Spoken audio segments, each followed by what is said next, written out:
কবরের পাড় দিয়ে যাওয়ার সময় দেখছিলেন মুসা কালিমুল্লাহ কবরে দাঁড়িয়ে দাঁড়িয়ে সালাত আদায় করছে। আমরা সবাই শুনেছি মুসা আলাইহিস সালাম কবরে দাঁড়িয়ে নামাজ আদায় করছে, কিন্তু আমার ভাইয়ারা, আমার মন বুঝে না কিভাবে রাসূলুল্লাহ সামনেকে রেখে মুসা কালিমুল্লাহ নামাজ দাঁড়াবে। আল্লাহর কসম, মুসা কালিমুল্লাহ কবরে দাঁড়িয়ে সালাত মানে নামাজ আমি চিন্তা করতে পারি না। যেই নবীর পিছনে 2 রাকাত নামাজ পড়ার জন্য বাইতুল মুকাদ্দাসে 1,24,000 পয়গাম্বররা দাঁড়িয়ে আছে, 2 রাকাত নামাজ পড়বে, ওই নবী মুসা কালিমুল্লাহর কবরের পাড় দিয়ে যাবে। মুসা কালিমুল্লাহ আমার নবীকে দেখেও না দেখার বান করবে, এটা আমার বুঝে আসে না। কবরের নামাজ পড়া ফরজ নয়, কবরের নামাজ পড়া ওয়াজিব নয়, কবরের নামাজ পড়া সুন্নাত নয়, কবরের নামাজ পড়লে দারাজাত বৃদ্ধি হবে, কিন্তু আমার নবীকে সরকারে মদিনাকে সম্মান না করলে নবুয়তের খাতা থেকে তার নামটাই তো কাটা যাবে। মুসা কালিমুল্লাহ আসলে কি আপনি কবরে দাঁড়িয়ে দাঁড়িয়ে সালাত মানে নামাজ আদায় করছেন? মুসা কালিমুল্লাহ বলে, ওয়াল্লাহ বিল্লাহ তাল্লাহ, খোদার কসম, তোমরা মনে করেছ সালাত শব্দের একটি অর্থ নামাজ, কিন্তু আমি ফরঙ্গে জাদির ফতঙ্কের রাব্বানি খুলে দেখলাম সালাত শব্দের মোট 52টা অর্থ রয়েছে। তার মধ্যে একটা অর্থ হচ্ছে সল্লু আলাইহি ওয়াসাল্লিমু তাসলিমা। খোদার কসম, মুসা কালিমুল্লাহ আমার রাসূলকে যখন কবরের পাশে দেখতে পারলো, মুসা কালিমুল্লাহ নামাজ সালাত মানে নামাজ নয়, বরঞ্চ আমার নবীকে দেখার সাথে সাথে ওই কবরে দাঁড়িয়ে নবীকে ইয়া নবী সালাম আলাইকা বলে সালাম দিয়েছিল। ডান হাত তুলে বলো ঠিক কি না? নারায়ে তাকবীর, আল্লাহু আকবার, নারায়ে রিসালাত, ইয়া রাসূলুল্লাহ, সুন্নি মহাসম্মেলন জিন্দাবাদ জিন্দাবাদ। মুসা কালিমুল্লাহ নবীকে দাঁড়িয়ে সালাম দেয়, আর আমরা সালাম দিলে বিদাতি। যারা আমাদেরকে নবীকে সালাম দিলে বিদাতি বলে, এখন নভেম্বর মাস, আগামী মাস হচ্ছে ডিসেম্বর মাস, এরা দেখবেন যারা নবীকে সালাম দিলে বিদাতি বলে, এরা ডিসেম্বর মাস আসলে এরা গান গাইবে, সালাম সালাম হাজার সালাম, সকাল শহীদ স্মরণে স্মরণে আমার হৃদয় রেখে যেতে চায় তাদের স্মৃতির চরণে, সালাম সালাম হাজার সালাম। মায়ের ভাষায় কথা বলাতে, স্বাধীন আশায় পথ চলাতে, হাসি মুখে যারা দিয়ে গেল প্রাণ, সে স্মৃতি নিয়ে গেয়ে যায় গান তাদের হৃদয় চরণে, আমার হৃদয় রেখে যেতে চায় তাদের স্মৃতির চরণে। বলুন না, সালাম সালাম হাজার সালাম, আরেকবার সালাম হাজার সালাম। এই শহীদদেরকে সালাম দেওয়া জীবনে আমরা বেদাতে বলি নাই। 1952 সালে যারা জফিক জব্বর বরকত বুকের তাজা রক্ত ঢেলে দিয়ে বাংলা ভাষাকে মাতৃভাষা করেছে, এদেরকে 1 কোটিবার আমরা সালাম দিব। 1971 সালে 30 লক্ষ শহীদের রক্তের বিনিময়ে দেশ পেয়েছি, 1 লক্ষবার সালাম দিব। 1990 সালে শহীদের শাসকের স্বতন্ত্র তারা দমন করেছিল, এদেরকে সালাম দিব। কিন্তু আমার নবী যদি সৃষ্টি না হতো, রফিক হতো না, সালাম হতো না, বরকত হতো না, 1971 সাল পেতাম না, 1990 পেতাম না। আমার নবীকে সালাম না দিয়ে যারা শহীদদেরকে সালাম দেওয়ার জন্য পায়তারা করে, এরা হচ্ছে দুশমনের রাসূল, রাসূলের দুশমন। ডান হাত তুলে বলো ঠিক কি না? এদের সাথে সুন্নিদের কোনো সম্পর্ক থাকতে পারে? এরা আবার বলে নবী নাকি আমার মতো। নবীকে আমার মতো বললে কখনো মেনে নেওয়া যাবে? আমি বলি ভাই, নবীকে আমার মতো বলার পূর্বে আমি তোমাকে 5 মিনিটে 10টা প্রশ্ন করব। কোনো বাপের পেটা যদি উত্তর দিতে পারো, আমি আপনাদের এলাকায় জীবন আর ঢুকবো না। রসুলকে যে আমার মতো বলো, রসুল কখনো আমার মতো হতে পারে না। 1 নম্বর দলিল, আমরা দুনিয়াতে আগমন করলাম উলঙ্গ অবস্থায়, রসুল দুনিয়াতে আগমন করেছেন জান্নাতের পোশাক পরা অবস্থায়, সুবহানাল্লাহ। রসুল কখনো আমার মতো হতে পারে না। আমি গোলাম রাব্বানী কাশেমি দুনিয়াতে আগমন করেছি সুন্নতে খতনাবিহীন অবস্থায়, খতনাবিহীন 9-10 বৎসরে সুন্নতে খতনা করা হয়েছে, কিন্তু রসুলের লজ্জাস্থান দুনিয়ার কোনো মানুষ দেখবে আমার আল্লাহ বলে বরদাস্ত করতে পারে না। এই জন্য রসুলকে আমার আল্লাহ খতনা করানো অবস্থায় দুনিয়াতে প্রেরণ করেছেন। যদি বলি সুবহানাল্লাহ। রসুল কখনো আমার মতো হতে পারে না। আমি ঘুমালে আমার অজু ভেঙে যায়, কিন্তু রসুল ঘুমালে রসুলের অজু ভাঙ্গে না। রসুল কখনো আমার মতো হতে পারে না। আমি সর্বোচ্চ 4টা বিবাহ করতে পারবো, কিন্তু রসুল 4টা নয় 11টা করেছেন। আরও মন চাইলে প্রসব পাওয়ার ক্ষমতা আছে, আল্লাহ দিয়েছেন, কিন্তু রসুল কখনো আমার মতো হতে পারে না। আমি কাশিমে যদি মৃত্যুবরণ করি 4 মাস 10 দিন পরে আমার স্ত্রী আরেকজন স্বামী গ্রহণ করতে পারবে, কিন্তু রসুলের স্ত্রীরা জীবনে আর কোনোদিন স্বামী গ্রহণ করতে পারবে না। তাদের লক্ষ্য হচ্ছে উম্মুল মুমিনিন, মুমিনদের মা। মার সাথে সন্তানে কখনো বিবাহ হতে পারে না। রসুল কখনো আমার মতো হতে পারে না। আমার উপরে 5 ওয়াক্ত নামাজ ফরজ, আল্লাহর কসম। রসুল্লাহর উপরে 5 নয়, রামপুরের ভাইরা, রসুল্লাহর উপরে 6 ওয়াক্ত নামাজ ফরজ ছিল। ওয়ামিনাল লাইলি ফাতাহাজ্জাত বিহি নাফিলাতাল লাক, রসুলের উপরে তাহাজ্জুদের নামাজ ফরজ ছিল। রসুল কখনো আমার মতো হতে পারে না। আমাদের উপরে ইসলামের স্তম্ভ হচ্ছে 5টি: কালিমা, নামাজ, রোজা, হজ, জাকাত। কিন্তু রসুলের উপরে ইসলামের স্তম্ভ 5টি নয়, মাত্র 4টি। কালিমা আছে, নামাজ আছে, রোজা আছে, হজ আছে। জাকাতটা আমার আল্লাহ ক্যান্সেল করে আসমানে উঠিয়ে নিয়েছেন। আল্লাহ ঘটনা কি? আমার আল্লাহ বলে জাকাতের 8টি খাত আছে, তার মধ্যে অন্যতম খাত হচ্ছে গোলামকে জাকাত দেওয়া যায় না, গোলামকে জাকাত দেওয়া যায় না। আমি আল্লাহ দেখলাম আসমান জমিনে ডানে বামে সামনে পিছনে যারা আছে সবাই তো রসুল্লাহর গোলাম, সবাই তো রসুল্লাহর গোলাম। এখন যদি রসুলের উপরে জাকাতটা ফরজ করা হয়, রসুল জাকাত দিবে কাকে? গোলামকে তো জাকাত দেওয়া যায় না। এই জন্য আমি আল্লাহ জাকাতটা ক্যান্সেল করে প্রমাণ করে দিলাম তামাম দুনিয়া হচ্ছে আমি আল্লাহর বান্দা, আমি আল্লাহর বান্দা, আমি আল্লাহর বান্দা, আর তামাম দুনিয়া হচ্ছে আমার বন্ধুর গোলাম। একটু জবান খুলে বলি সুবহানাল্লাহ। রসুল কখনো আমার মতো হতে পারে না। আমি কাশ্মীর প্রস্রাব করলে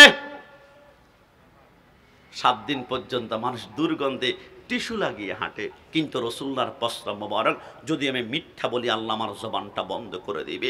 আমার রসুল প্রস্রাব মোবারক করে রাতের বেলায় একটা মাটির পেয়ালার মধ্যে করে খাটের নিচে ঢুকিয়ে রাখলেন, সকালবেলা হলে ফেলে দেওয়া হবে। রসুল যখন ঘুমিয়ে পড়ল, রসুল্লাহর গদ থেকে একটু দূরে রসুল্লাহর একজন খাদেম, নাম ছিল উম্মে আইমান। রাতের বেলায় প্রচণ্ড তৃষ্ণা ধরেছে, গলা শুকিয়ে গিয়েছে। উম্মে আইমান বলে কোনো পানি পাই না, আমার জিহ্বাটা দাঁতের মাড়ির সাথে আটকে গিয়েছে, আমি আমার জীবনের আশা ছেড়ে দিলাম। উম্মে আইমান কাঁদতে কাঁদতে কাঁদতে কাঁদতে হঠাৎ করে একটা মুস্কি হাসি দিল। উম্মে আইমান, কিরে পানি বুঝি পেয়েছ? পানি তো পাই নাই, তো মুস্কি হাসছো কেন? উম্মে আইমান বলে, আমি মুস্কি হাসতেছি, আরে আমি কাঁদি কেন? আমি তো এমন একজন নবীর উম্মত, ওয়ামা আরসালনাকা ইল্লা রাহমাতাল লিল আলামিন, যার কদমে গেলে কেউ কোনোদিন খালি হাতে ফিরে নাই, আমিও ফিরব না। ওই নবীর কদমে যাওয়ার জন্য আমি দৌড়াতে দৌড়াতে দৌড়াতে দৌড়াতে রসুল্লাহর ঘরের দরজার সামনে গিয়ে 2টা পা যখন খুললাম, কসম খোদার, রসুল্লাহর গদ ভিতর থেকে বো করে মিষ্কাম্বর একটা গান বের হলো। আমি তন্ন তন্ন করে খুঁজলাম, রসুল্লাহর ঘরে কোনো আতরের বোতল পাই না, পারফিউম পাই না, সুগন্ধি পাই না, বের হয় কোত্থেকে গ্রানটা। এবার উম্মে আইমান বলে, তন্ন তন্ন করে খুঁজতে খুঁজতে রসুল্লাহর খাট মোবারকের নিচে একখানা মাটির পেয়ালার মধ্যে কিছু পানি দেখলাম, মণিমুক্তার মতো ঝকঝক ঝকঝক ঝকঝক করে। ওই পানির কাছে আমি নাকটা গিয়ে লাগালাম, এত সুগ্রাণ জিন্দিগিতে আমি কোনোদিন আর শুনি নাই। উম্মে আইমান বলে, পানিটাকে টক জাল মিষ্টি আমি টেস্ট করার জন্য শাহাদাত আঙ্গুলটা দিয়ে 1 ফোঁটা পানি আমার জিহ্বার মধ্যে লাগালাম। কসম খোদার, সেকেন্ডের ভিতরে আমার জিহ্বাটা মোমের মতো নরম হয়ে গেল। আমি সমস্ত পানিগুলা পান করে আমি ঘুমিয়ে পড়লাম। সকালবেলা রসুল ঘুম থেকে উঠে বলে, আইনা উম্মে আইমান, উম্মে আইমান তুমি কোথায়? লাব্বাইকা সাদাইকা রাসূলুল্লাহ, নবী কেন ডেকেছেন? আমার নবী বলে, উম্মে আইমান আমার খাটের নিচে প্রস্রাব ছিল, কোথায়? উম্মে আইমান বলে, নবী আপনি কোনটাকে প্রস্রাব বলছেন যেটা পান করলে জীবনে আর কোনোদিন পানি পান করার স্বাদ ইচ্ছে আর জাগে না? নবী কোনটাকে প্রস্রাব বলছেন যেটা পান করলে এত আরামের ঘুম আর কোনোদিন হয় না? আমার নবী বলে, উম্মে আয়মান যা জিজ্ঞেস করি তা বলো, আমার প্রস্রাবগুলো কোথায়? নবী, আমি পান করে ফেলেছি। আমার নবী বলে, তুমি কি জানো না যে এই পেটে প্রস্রাব ঢুকবে ওই পেট তো জাহান্নামে চলে যাবে? উম্মে আয়মান মুস্কি হেসে বলে, ওয়াল্লাহ বিল্লাহ তাল্লাহ, 3 বার কসম করে বলি নবী, আপনার প্রস্রাব মোবারক পান করার কারণে জাহান্নামে 1000 নয়, 1 লক্ষ নয়, 1 কোটি বার যদি জ্বালিয়ে পুড়ি আমাকে কয়লা বানিয়ে ফেলা হয়, আমি জাহান্নামকে ভয় পাই না। কেন রে উম্মে আয়মান? নবী, আমি কোনো প্রস্রাব পান করে নাই। আরে কি বলো, তুই কি পান করেছ? নবী, আমি প্রস্রাব মোবারক পান করেছি। মোবারক মানে হচ্ছে পবিত্র। আমার রসুল বলে, যেই পেটে রসুল্লাহর প্রস্রাব ঢুকেছে দুনিয়ার মানুষকে জানিয়ে দাও, রসুল কখনো আমার মতো হতে পারে না। যেই পেটে প্রস্রাব ঢুকেছে ওই পেটে জাহান্নাম কখনো টাচ করতে পারবে না। চিৎকার মেরে বলে সুবহানাল্লাহ। একটু বলুন তো, যেই রসুলের প্রস্রাব পান করলে জাহান্নাম হারাম হয়ে যায়, ওই নবী কি কখনো আমার মতো হতে পারে? না। জবান খুলে বলেন পারে? ওই নবীকে আমার মতো বললে আপনার খারাপ লাগবে না, ভয় পাওয়ার কারণ নাই। নবীকে আমার মতো যারা বলছে এরা নিজের পরিচয় দিচ্ছে, এদের মা একজন, বাবা হচ্ছে অনেক, এদের বংশের ভিতরে সমস্যা আছে।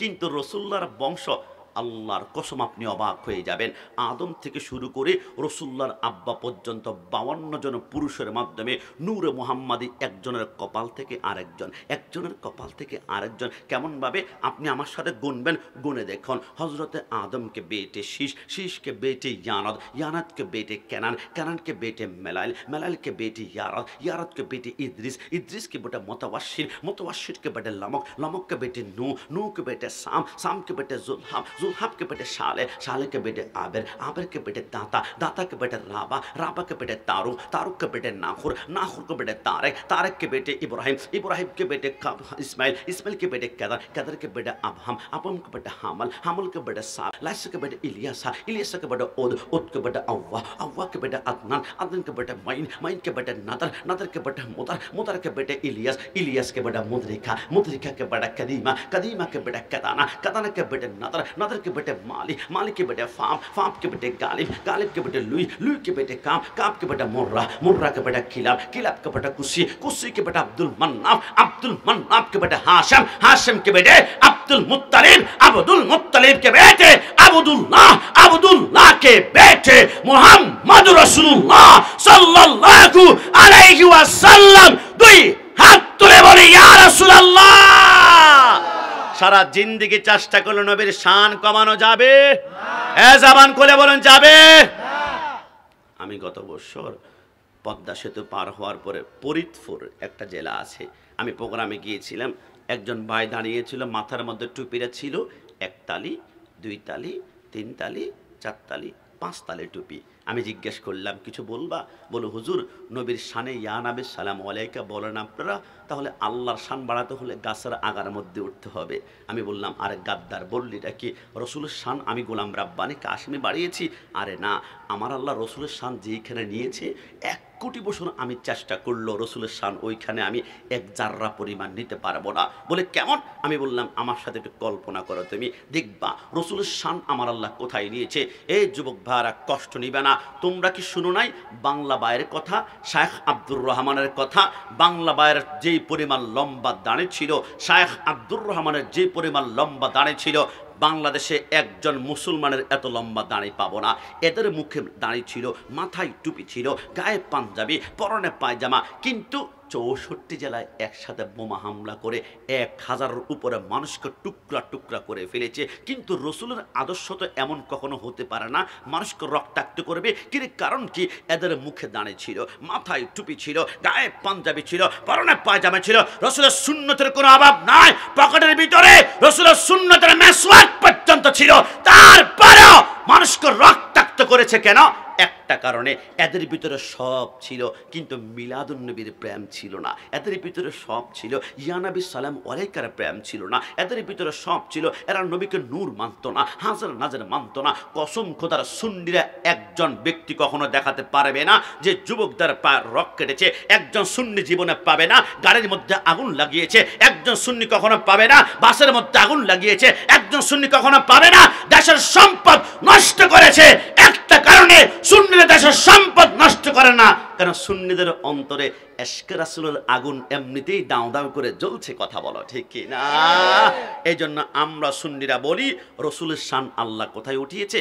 এই যুবক, আমার সাথে কল্পনা করো, আমার আল্লাহ বলে কুল্লু মান আলাইহা ফান ওয়া ইয়াবকা ওয়াজহুর রাব্বিকা যুল জালালি ওয়াল ইকরাম। কিয়ামতের ময়দান যখন হবে, ইসরাফিল আলাইহিস সালাম সিংহায় প্রথম ফুৎকার যখন মারবে, গোটা পৃথিবী ইদাস সামাউ ফাতারাত ওয়া ইদাল কাওয়াকিবু তাসারাত ওয়া ইদাল বিহার ফুজরাত, গোটা পৃথিবী একদম মাটির সাথে মিশিয়ে পুরো এক প্রান্ত থেকে অন্য প্রান্ত পর্যন্ত একটা সরিষার দানা পর্যন্ত দেখা যাবে। এবার ইসরাফিল যখন দ্বিতীয় সিংহায় ফুৎকার দিবে, একদম মানুষ, গাছপালা, তরুলতা কিচ্ছু থাকবে না, কিচ্ছু থাকবে না। আল্লাহ কিছুই থাকবে না। আমার আল্লাহ বলে না, আল্লাহ কষ্ট নেবেন না। যদি দ্বিতীয় সিংহায় ফুৎকার দেওয়ার কারণে কিছুই না থাকে, তাহলে আপনার জিকির কি এখন বন্ধ? আমার আল্লাহ বলে হ্যাঁ। মনে রেখো, হে আমার রামপুরের ভাইরা, অন্ধকার থেকে আজকে তারা মাইকের আওয়াজ শুনতে পাচ্ছ বাইর থেকে। আমি জানি সুন্নি মহাসম্মেলন হওয়ার কারণে অনেকে তোমরা আসবে না, সুন্নিদের মাহফিল, বিদআতীদের মাহফিল, তবে বাইর থেকে শোনো, আমার আল্লাহ বলে দ্বিতীয় সিংহায় ফুৎকার দিলে তামাম দুনিয়া কেউ থাকবে না। আমি আল্লাহ জিকির বন্ধ, আমি আল্লাহ জিকির বন্ধ। আল্লাহ দ্বিতীয় সিংহায় ফুৎকার দিলে আপনার বাবা বাবা বুট বাদাম আপাতত একটু স্টপ রাখেন, কেমন বাবা? মাশাআল্লাহ। আমার বাবা রিজিকের মধ্যে বরকত দান করুন। সবাই জবান খুলে বলি আমিন। একটু পরে বিক্রি করিয়েন, কেমন? আপনার কি মনোযোগ নষ্ট হয়ে গিয়েছে? আছে মনোযোগ? কে দিকে আছে? আমার রব্বুল আলামিন বলে দ্বিতীয় সিংহায় ফুৎকার দিলে তামাম দুনিয়া আমি আল্লাহ জিকির বন্ধ, বন্ধ, বন্ধ। আল্লাহ আপনার জিকির আপনি বন্ধ করেছেন, আমাদের কিছু করার নাই। কিন্তু আল্লাহ একটু জানতে চাই, আপনি যে আপনার বন্ধুর ব্যাপারে বলেছেন ওয়ারাফা'না লাকা যিকরাক, যে আমার বন্ধুর শান এত উপরে উঠিয়েছি, কেউ কোনোদিন বন্ধই করতে পারবে না। তো আল্লাহ আমাদের জানতে মন চাচ্ছে, দ্বিতীয় সিংহায় ফুৎকার দিলে কেউ যখন থাকবে না, আপনার জিকির বন্ধ, আপনার জিকির বন্ধ, তাহলে তো ওই মুহূর্তে আপনার বন্ধু জিকির মনে হয় বন্ধ। আমার আল্লাহ বলে খবরদার, জিহ্বা টেনে ছিঁড়ে ফেলা হবে। আল্লাহ মানে কি? আমার আল্লাহ বলে আমার জিকির বন্ধ হবে, কিন্তু আমার বন্ধু জিকির বন্ধ হতে দিব না, বন্ধ হতে দিব না, বন্ধ হতে দিব না। আল্লাহ বুঝলাম না, আপনার জিকির করার জন্য কেউ নাই, তো আপনার বন্ধু জিকির কে করবে? আমার আল্লাহ বলে, আমি না বলেছিলাম সাল্লু আলাইহি ওয়া সাল্লিমু তাসলিমা, ওই মুহূর্তে আমার জিকির করার জন্য কেউ থাকবে না, কিন্তু আমার বন্ধু জিকির করার জন্য, দুরূদ পড়ার জন্য আমি স্বয়ং আল্লাহ থাকবো। একটু জবান খুলে বলে সুবহানাল্লাহ। যেখানে আল্লাহ নিজের জিকির বন্ধ করে তার বন্ধু জিকির বন্ধ করতে দেন না, সেইখানে গোটা পৃথিবীর সমস্ত ওহাবি বাতিলরা চেষ্টা করলো নবীর শান যাররা পরিমাণ কমাতে পারবে না। জবান খুলে বলেন পারবে? আরে আপনি অবাক হবেন, আমার সামনে 70-80 বছরের মুরব্বী আছে। আমি একজন মুরব্বীকে যদি বলি বাবা 50 বছরে আপনি 30 বছরে একটানা 5 ওয়াক্ত নামাজ পড়েছেন, সুস্থ অবস্থায় 1 ওয়াক্ত নামাজ কোনোদিনই কাজা করেন নাই, এত নামাজ পড়েছেন, একটা সিজদা 100% কবুল হয়েছে, আমাকে আপনি গ্যারান্টি দিতে পারবেন? দুনিয়ার কোনো শক্তি নাই। আমরা চেষ্টা করছি, কবুল করার মালিক হচ্ছে আল্লাহ, কবুল করার মালিক আল্লাহ। কিন্তু আপনি জানেন পৃথিবীর কোনো আমলের গ্যারান্টি নাই, কবুল হতেও পারে না হতে পারে, হতেও পারে না হতে পারে। কিন্তু আমার রামপুরের ভাইদেরকে এমন একটা আমলের কথা শোনাতে চাই, যে আমলটি করার সাথে সাথে আপনি কত গুনাহ করেছেন, পাপ করেছেন, জুলুম করেছেন, আল্লাহ অন্য জায়গায় রাখবে। ওই একটা আমল করেছেন, 1 সেকেন্ডের ভিতরে 100% কবুল হবে। এটা হচ্ছে রাসূলুল্লাহর উপরে দুরূদ শরীফ। একটু জবান খুলে বলে সুবহানাল্লাহ। আমি অনেক চিন্তা করলাম, কি রে কারণটা কি? কোন আমলের গ্যারান্টি নাই, কিন্তু দুরূদ শরীফ পড়ার সাথে সাথে কবুল হয়ে যায়। কেন জানেন? একটা কারণে। আমরা দুরূদ শরীফের প্রথমে কি পড়ি? আল্লাহুম্মা সাল্লি আলা। সারা জীবন পড়েছেন, কখনো কি অর্থ জানার চেষ্টা করেছেন যে আল্লাহুম্মা সাল্লি আলা অর্থ কি? আল্লাহুম্মা সাল্লি আলা অর্থ আল্লাহ আপনি নামাজ পড়েন না, আপনি রোজা রাখেন না, আপনি হজ করেন না, আপনি যাকাত দেন না, আসলে আসলে আল্লাহ আপনি করেনটা কি? আমার আল্লাহ বলে আমি কিছুই করি না, আমার কাজ হচ্ছে একটা, সল্লু আলাইহি ওয়াসাল্লিমু তাসলিমা। আমি আমার বন্ধুর উপরে দুরূদ শরীফ পড়ি। ওগো আল্লাহ আপনি কিছুই করেন না, বন্ধুর উপরে শুধু দুরূদ শরীফ পড়েন। আল্লাহ তাহলে যেটা আপনি করেন এটা আমাদের জবান দিয়ে আমরা কিভাবে সম্ভব হবে? আল্লাহ আপনার জবান তো পবিত্র, কিন্তু আমাদের জবানে মিথ্যা বলেছি, সিটারি করেছি, হারাম খেয়েছি, মানুষকে গালি দিয়েছি। আল্লাহ পারবো না, আল্লাহ পারবো না, আল্লাহ পারবো না, আল্লাহ পারবো না। তো আমরা কি বলি? আল্লাহুম্মা সাল্লি আলা। এর অর্থ আল্লাহ আমার পক্ষ থেকে আপনি নিজেই আপনার বন্ধুর উপরে একবার দুরূদ শরীফ পড়ে নিন না। আমার পক্ষ থেকে বন্ধুর উপরে নিজেই একবার দুরূদ শরীফ পড়ে না। আমার আল্লাহ বলে রামপুর প্যান্ডেল থেকে কেউ যদি আমি আল্লাহর রসুলের মোহাব্বতে একবার আল্লাহুম্মা সাল্লি আলা পড়ে, সাথে সাথে ওই বান্দার পক্ষ থেকে আমি আল্লাহ আমার বন্ধুর উপরে নিজেই একবার দুরূদ শরীফ পড়ে ফেলি, আর আমি আল্লাহর জবান দিয়ে যেটা বের হয় এটা 100% কবুল হয়ে যায়। জোরে বলি সুবহান। আপনারা কি মনে করেন গোলাম রাব্বানি কাশিমি হুজুর, আমার স্ত্রী প্রেগন্যান্সিতে পেট ব্যথা করছে, বাচ্চারা 2টা বাজে হাওমা করে কান্না করে, একটু পানি পড়া দেন, আমি এত বড় আল্লাহর ওলি হয়ে গিয়েছি, ফু দিলে আপনার বাচ্চা ভালো হয়ে যাবে। আমরা কি করি? প্রথম কয়েকটি কোরআনের আয়াত তেলাওয়াত করি, এরপরও এই পানিটা ঔষধ হবে আমরা গ্যারান্টি দিতে পারি না। এরপর আমরা 3 বার, সময় থাকলে 7 বার, সময় থাকলে 11 বার, না হয় আমরা 21 বার, না হয় 111 বার দুরূদ শরীফ পড়ে পানির মধ্যে যখন বুদে 160টা রোগকে ভালো করতে পারে এমন একটা পানিটা মেডিসিন হয়ে যায়। জোরে বলি সুবহানাল্লাহ।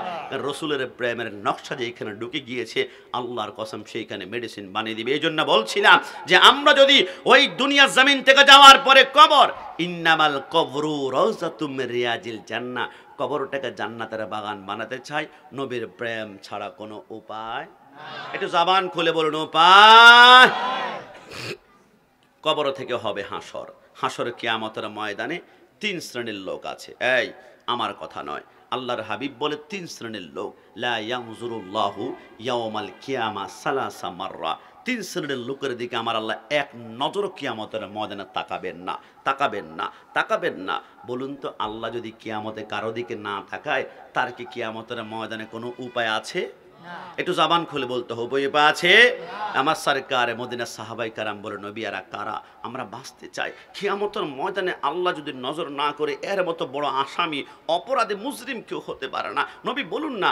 আমার নবী বলে 1 নম্বরে কিয়ামতের ময়দানে যার দিকে আল্লাহ তাকাবে না, 1 নম্বরে চোকুল ওয়ালিদান, যে সন্তান আব্বা আম্মার দিকে চোখ লাল করেছে, যে সন্তান আব্বা আম্মার সাথে গাদ্দারি করেছে, যে সন্তান আব্বা আম্মাকে ধমক দিয়ে কথা বলেছে, ফালা তাকুল্লাহুমা উফফি ওয়ালা তানহারহুমা ওয়াকুল্লাহুমা কাওলান কারীমা।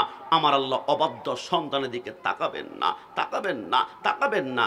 আর যদি সন্তান আব্বা আম্মাকে রাজি করতে পারে তাহলে চোখের পলকে পুলসে রাত পার হবে। জোরে বলছো যুবক আমার, পর্দানিশীন মা বোন, আমি জানি না কোন মা বাবার কথা বললে আপনাদের চোখের পানি বের হবে, তবে আল্লাহর কসম করে বলি, আমার মা আমার বাবা যখন মিলন করেছিল, আমার বাবার 1 ফোঁটা বীর্যের কোটি কোটি ভাগের একটা শুক্রাণু গিয়ে আমার মায়ের রেহেমের ভিতর দিয়ে মায়ের পেটের মধ্যে যখন চলে গেল, ওই মায়ের পেটে বীর্যটা যাওয়ার 40 দিন পরে এটা বীর্য থাকে না। হাদিস শরীফের মধ্যে লেখে 40 দিন পরে ওই বীর্যটা রক্ত হয়ে যায়, ওই রক্তের উপরে 40 দিন যাওয়ার পরে এটা আর রক্ত থাকে না, ওইটা মাংসের টুকরা হয়ে যায়। ওই মাংসের টুকরার উপরে আরো 40 দিন যাওয়ার পরে সেইখান থেকে এবারে 2টা চোখ বের হয়, ওই চোখের উপরে 40 দিন যাওয়ার পরে সেইখান থেকে 2টা হাত বের হয়, ওই হাতের উপরে 40 দিন যাওয়ার পরে সেইখান থেকে 2টা পা বের হয়, ওই পায়ের উপরে 40 দিন যাওয়ার পরে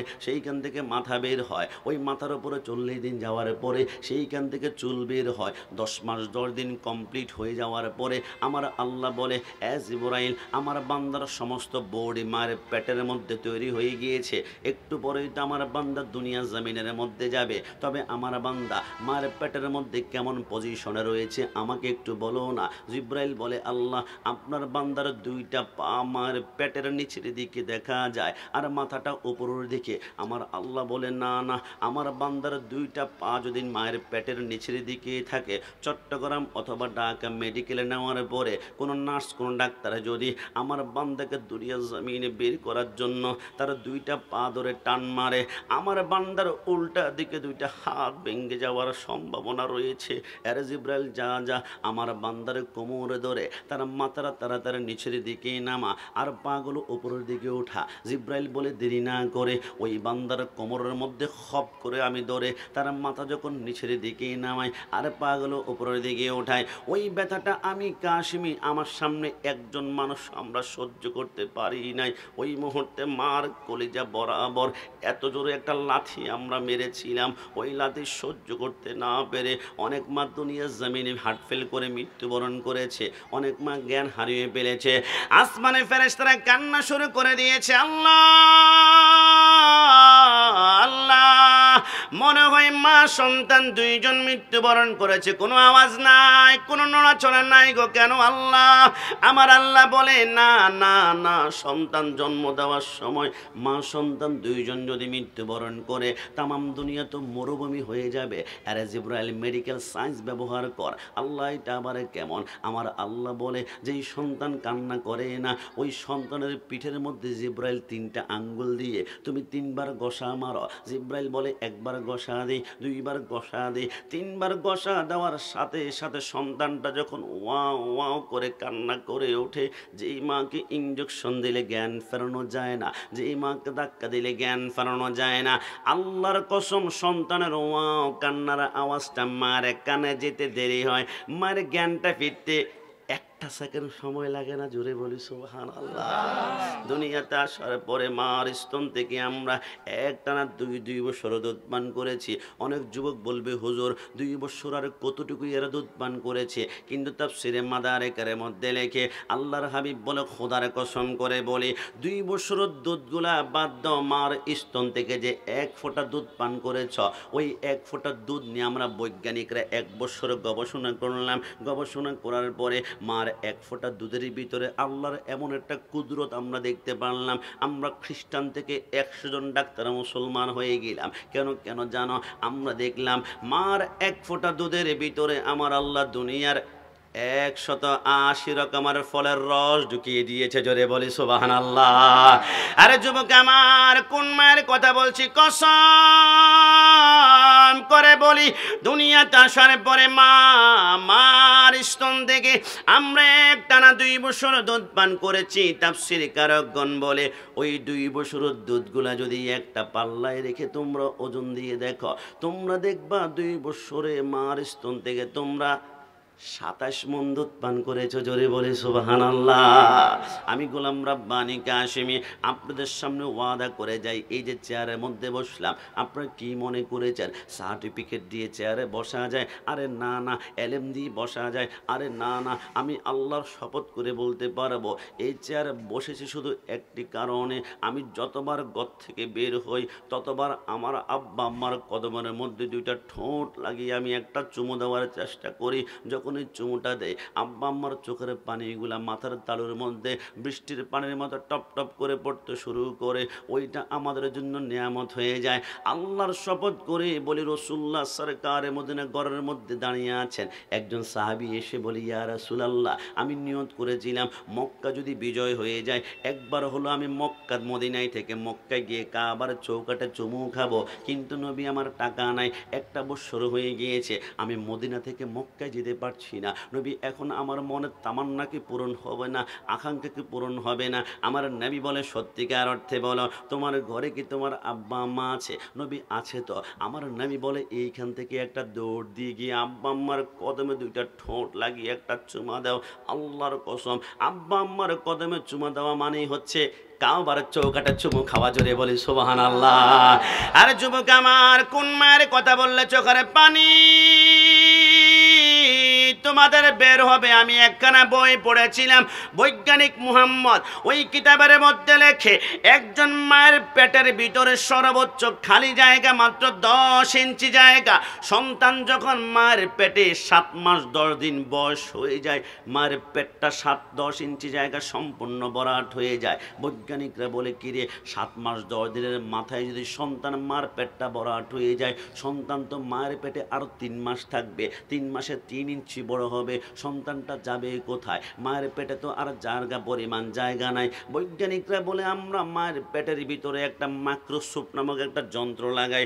এবার আমরা সামনে একটা টিভি লাগিয়ে দেখতে শুরু করি। দেখি তো 7 মাস 10 দিন পরে সন্তান যখন 8 মাস 10 দিন বয়স হবে, 1 ইঞ্চি বড় হবে, সন্তান কোথায় যাবে? মার পেটে তো এখন 7 মাসের পরে আর কোনো জায়গা নাই। খেয়াল করেছেন কিনা 7 মাস 10 দিন পরে মার আগের 3 পিসগুলো এখন আর গায়ে লাগে না, আগের মেক্সিগুলা গায়ে লাগে না। 8 মাস 10 দিন যখন বয়স হয়ে যায়, সন্তান যখন 1 ইঞ্চি বড় হয়, আমি কাশেমি, আমার পাশে আমার মুরব্বী আব্বার আল্লাহর কসম, প্রতিটা সন্তান আমরা 8 মাস 10 দিন বয়স হলে 1 ইঞ্চি বড় হওয়ার পরে আমরা মায়ের পেটে ডানে যাওয়ার চেষ্টা করি, ডানে কোনো জায়গা পাওয়া যায় না। বামে যাওয়ার চেষ্টা করি, বামে কোনো জায়গা পাওয়া যায় না। নিচে যাওয়ার চেষ্টা করি, নিচে কোনো জায়গা নাই। ওই মুহূর্তে আমাদের প্রত্যেকের নিঃশ্বাসটা আটকে যাবে। আমরা বাঁচার জন্য মার কলিজা বরাবর এত জোরে একটা লাথি আমরা মেরে দেই, মার কলিজার জায়গা থেকে কলিজা ডাইরেক্ট 1 ইঞ্চি উপরের দিকে উঠে যায়। ওই দিন মার মুখের মধ্যে যদি খাওয়া থাকে, খাওয়াটা পড়ে যায়। আল্লাহ, মার মুখে যদি পানি দেয়, মুখ থেকে পানিটা পড়ে যায়। মা হঠাৎ করে চিৎ হয়ে পড়ে বলে, স্বামী আমি মনে হয় আর বাঁচবো না, আমার কলিজা কেমন জানি টন টন করে ব্যথা করে। আল্লাহর কসম, আমি মনে করেছিলাম আমি আমার মার কলিজায় 1 বার 2 বার লাথি মেরেছি, কিন্তু বৈজ্ঞানিকরা বলে দুনিয়া জমিনে আসার পূর্বে সবচেয়ে যেই সন্তানটা মার কলিজায় সবচেয়ে কম লাথি মেরেছে, প্রতিটা সন্তান মার কলিজায় মাঝে আমার নয়নের মনি। নান হাত তুলে বলো ঠিক কিনা, বলুন। আল্লাহর পরে নবী আমার, আল্লাহর পরে নবী আমার, তারে পরে মা জননী, মাঝে আমার নয়নের মনি। হাজার পৃষ্ঠা ডায়েরি জুড়ে লেখি যদি কবিতা, শেষ হবে না মায়ের দুঃখের কথা, নিজের সুখের একটু কথা, নিজের সুখের একটু কথা কখনো মা ভাবেনি, মাঝে আমার নয়নের মনি। শেষবারের মতন, মাঝে আমার রে মনি। আমি চ্যালেঞ্জ দিয়ে বলে যাই, আটলান্টিক মহাসাগর বলো, প্রশান্ত মহাসাগর বলো, বঙ্গোপসাগর বলো, পদ্মা মেঘনা যমুনা বলো, চট্টগ্রামের কর্ণফুলী নদী বলো, তামাম দুনিয়ার পানিগুলা যদি জাহান্নামের মধ্যে নিক্ষেপ করা হয়, আল্লাহর কসম জাহান্নামের আগুনের বিন্দু মাত্র তাপ কমবে না। কিন্তু আব্বা আম্মার কথা শুনে যদি 1 ফোঁটা চোখের পানি চোখ থেকে মাছের মাথা পরিমাণ বের হয়ে যায়, জাহান্নামকে ঠান্ডা করে আমার আল্লাহ জান্নাতের বাগান বানিয়ে দিবে। যদি বলি সুবহানাল্লাহ। আমি কোন মায়ের কথা বলবো যুবক, একটু খেয়াল করবা। আব্দুল কাদের জিলানী, যিনি হুজরার মধ্যে বসা, হঠাৎ করে একজন মুরিদ এসে বলল, আব্দুল কাদের জিলানী একটু আব্বা আম্মার খেদমত নিয়ে কথা বলুন না। তিনি চোখের পানিগুলা ছেড়ে বলল, আমার সাথে চোখটা বন্ধ করো। চোখ যখন বন্ধ করলো, গাউসুল আজম বলে, কল্পনা করো দুনিয়া জমিন থেকে যাওয়ার পরে হচ্ছে কবর, কবরের পরে আরেকটা হবে হাসর। ওই হাসর ময়দানে 4টা স্টিল সেরাত, একটা হাউজে কাউসার আর একটা মাকামে মাহমুদ। মিজান পাল্লার কাছে আমি আব্দুল কাদেরকে ডাক দিয়ে আমার আল্লাহ বলবে, আব্দুল কাদের তোমার অবস্থান হচ্ছে ডাইরেক্ট জান্নাতে। আমি যখন আব্দুল কাদের জান্নাতের দিকে সৌরানো শুরু করব, আব্দুল কাদের জিলানী বলে, আল্লাহর কসম করে বলে, আমি জান্নাতের চৌকাটের মধ্যে আমার ডান পাটা যখন ঢুকাবো, আমার পিছনে মা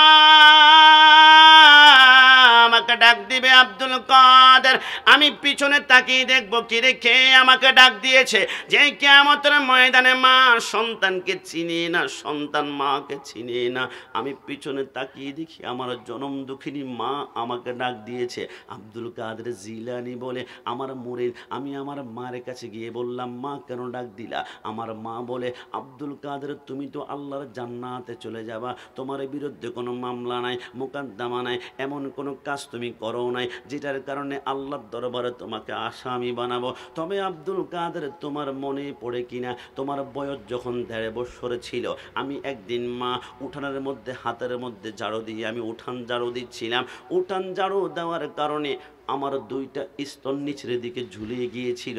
তুমি আব্দুল কাদের দুধের টক সহ্য করতে না পেরে আমি মার একটা দুধের বোঁটা তোমার মুখের ভিতরে ঢুকিয়ে তুমি যখন দুধ পান করতে চেয়েছিলে আমি তোমাকে চট করে ধাক্কা দিয়েছিলাম, মনে পড়ে কিনা?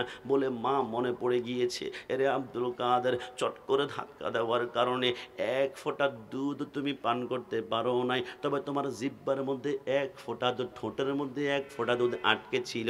তোমার মনে পড়ে কিনা? বলে মা মনে পড়ে গিয়েছে। আব্দুল কাদের, ওই যে তোমার ঠোঁটের মধ্যে 1 ফোঁটা দুধ আটকে ছিল, কিছুক্ষণ পর জিহ্বাটা বের করে ওই ঠোঁট থেকে দুধখানা লেহন করে চোষণ করে তুমি পান করেছিলে। তোমার মনে পড়ে কিনা? বলে মা মনে পড়ে গিয়েছে। আব্দুল কাদের জিলানীর আম্মাজান বলে যা যা যা, আল্লাহর জান্নাতে চলে যা। তবে যাওয়ার পরে ওই যে 1 ফোঁটা দুধ তোমার ঠোঁটের মধ্যে আটকে ছিল, চুষে পান করেছিলে, ওই 1 ফোঁটা দুধের হক আদায় করে তারপর আল্লাহর জান্নাতে চলে যাও। গাউসুল আজম আব্দুল কাদের জিলানী কাঁদতে শুরু করলো, আল্লাহ, আমার মা জান্নাতের দরজার সামনে দাঁড়িয়ে 1 ফোঁটা দুধের হক আদায় করার জন্য বলেছে। আমি গাউসুল আজম হতে পারি, অলিকুলের সম্রাট হতে পারি, সমস্ত অলি আল্লাহর কাঁধের উপরে আমার কদম হতে পারে, কিন্তু আমার মা যদি জান্নাতের চৌকাঠের সামনে দাঁড়িয়ে 1 ফোঁটা দুধের হক আদায় করার জন্য বলে, আমি আব্দুল কাদেরের পক্ষ মার 1 ফোঁটা দুধের হক আদায় করা সম্ভব না। জোরে বলি সুবহানাল্লাহ। বাবাকে তোমরা কাবা জানিও, মদিনা জানিও মাকে, যদি গো তারা বেঁচে থাকে। আমি সে বিনায় সেবিতে পারি নাই, সেবিও আমার উম্মত, সেবিও আমার উম্মত। মোহাব্বত নিয়ে 3 বার আমার সাথে বলুন তো, মা। আরেকটু মোহাব্বত নিয়ে, মা। আরেকটু ভালোবাসা নিয়ে, মা। এবার মোহাব্বত নিয়ে একবার বলুন, বাবা। সত্যিকার অর্থে বলুন, আব্বা আম্মার সাথে গাদ্দারি চলবে? আব্বা আম্মার সাথে বেয়াদবি চলবে? আজকে থেকে মনে রাখবেন, কোরআন বলে ফালা তাকুল্লাহুমা উফি ওয়ালা তানহারহুমা। কিয়ামতের ময়দানে যখন মিজানের পাল্লা নির্ণয় হবে, একজন বান্দাকে ডাক দিবে, বান্দার আমলনামা নির্ণয় করলে ফেরেশতারা হাউমা করে কান্না করতে শুরু করবে।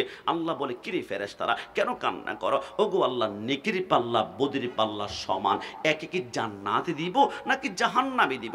আমরা টেনশনে আছি। আমার আল্লাহ বলে, একটু অপেক্ষা করো। কিছুক্ষণ পর মারাত্মক বিকৃত একজন চেহারার ফেরেশতা এসে হাতের মধ্যে ছোট্ট একটা কাগজ নিয়ে ওর গুনার পাল্লার মধ্যে যখন ছেড়ে দিবে, গুনার পাল্লাটা এত ভারী, এত ভারী, এত ভারী, আমার আল্লাহ বলে 70,000 আগুনের শিকল লাগায় জাহান্নামের কুকুরের মতো টানতে শুরু করো। বান্দা কান্না করবে, আল্লাহ, আমার নেকির পাল্লা বদির পাল্লা সমান ছিল, ছোট্ট একটা কাগজের টুকরার কারণে আমি জাহান্নামী হয়ে যাচ্ছি। আল্লাহ, ওই কাগজে এমন কি লেখা আছে যেটার কারণে আমি জাহান্নামী? আল্লাহ দেখতে চাই, দেখতে চাই, দেখতে চাই, দেখতে চাই। আমার আল্লাহ বান্দাকে ডাক দিবে, তার হাতের মধ্যে ছোট্ট কাগজের টুকরাটা যখন দিবে, বান্দা ছোট্ট কাগজের টুকরা খোলার পরে দেখবে ওইখানে 2টা অক্ষর লেখা আছে। একটা হচ্ছে আলিফ, একটা হচ্ছে ফা।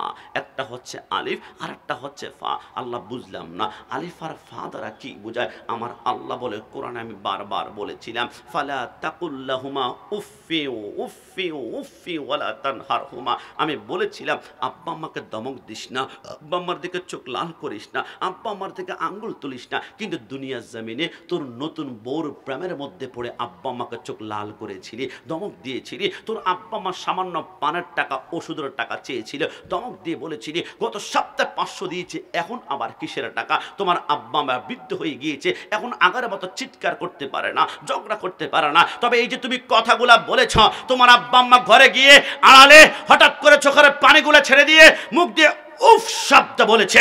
উফ বলার কারণে আমি আল্লাহর আরশের পায়াগুলা থরথর করে কাঁপতে শুরু করলো। আমি আল্লাহ সব বরদাস্ত করতে পারে, আব্বা আম্মা জমানের উফ শব্দ পারি না, উফ শব্দ পারি না, উফ শব্দ পারি না। বান্দা, যদি আজকে তোমার আব্বা আম্মা খুশি হতো, তোমাকে জাহান্নামে নয়, আমি তোমাকে জান্নাতেই দিতাম।